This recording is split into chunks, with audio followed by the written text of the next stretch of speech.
Well, hey, it's Grant Agler from Life Bridge Church, and it's Christmas time again.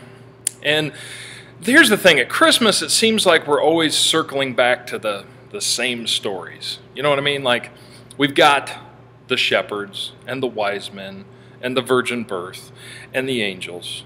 And we're always telling those same stories. And see, here's my guess. My guess is, even if you don't go to church, even if you say, yeah, I don't really read the Bible, my guess is you know those stories, right? You've heard them. You get it, right? I know growing up as a kid, my parents would drag me to a Christmas Eve service, or they would open up the Bible and they would start to read those stories and kind of go through them. And I remember thinking as a kid, it was almost like that this was some sort of penance that I must pay in order to get those presents, you know. Those stories, those are just sort of, even though they're biblical and they're right and they're true, they're just sort of the circumstances or the situation revolving around the real significance of Christmas. And as a kid, I know because it was just sort of time to hear the stories again, I always missed, right, the big impact of what it means that Jesus was born. And so what I want to do is I want to look at a different perspective of Christmas. Instead of open to Matthew and going to those same stories about the wise men, or going to the Gospel of Luke where it talks about the shepherds and the angels, what I want to do is I want to look at the Gospel of John. Now, if you read the Bible before, you're going, the Gospel of John, it doesn't say anything about the Christmas story, but it does. The Christmas story in John just starts like this. John chapter 1, verse 1 says, "In the beginning was the Word." Now, when I first heard that, I was like, what is in the beginning was the Word? Like, what does that even mean? That's like word salad.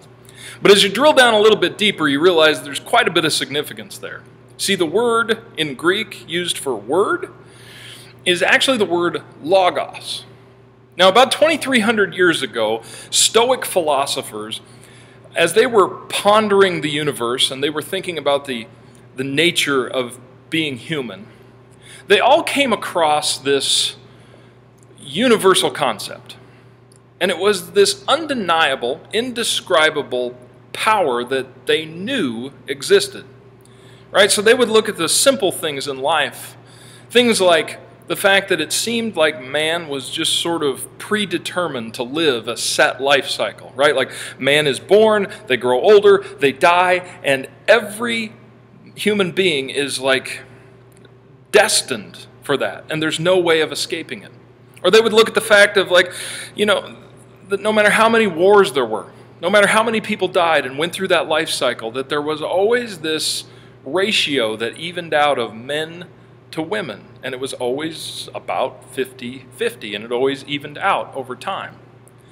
And so they would look at those little things and they would say, it's just undeniable. There is some will, there is some power that is like driving life. Now, they didn't all necessarily agree on what that power was, so they just simply described it as this kind of big unknown. It was just this logos. Now, that's where we get our word logo, and it means kind of the same thing.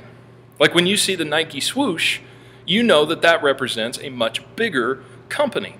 When you see the little apple on the computer, you know that little apple represents a much bigger organization. And in the same way, that's what logos meant to them. It represented this much bigger concept that there was a undeniable, indescribable power that was moving and seemed to control and drive human nature. And they referred to this simply as the Logos. So listen very carefully to how John opens up his book. He says, "In the beginning was the Logos, and the Logos was with God, and the Logos was God." And so what he's saying is, he's drawing everybody's attention to this fact. We're like, yeah, there was this power that you couldn't describe. There was this will that was being driven into the hearts of men that was unknown. But now, what you perceive as unknown, I want to tell you, it has been made known. And the real power of the Christmas story comes in John chapter 1, verse 14. This is what John says. He says, "And the Logos became flesh and made his dwelling among us." See, if it weren't for that, we'd be just like those Stoic philosophers going, yeah, there's some kind of power that makes it all go, but like, we don't know anything about it. We can't describe it. Don't know. But the Word became flesh. The unknown became known. The indescribable became like you and me so that he could describe himself, so that he could show himself.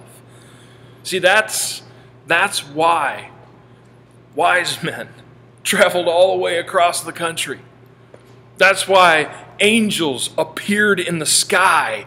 That's why shepherds came to a barn and bowed down to a baby in a manger, because the mysteries of the universe were being made known.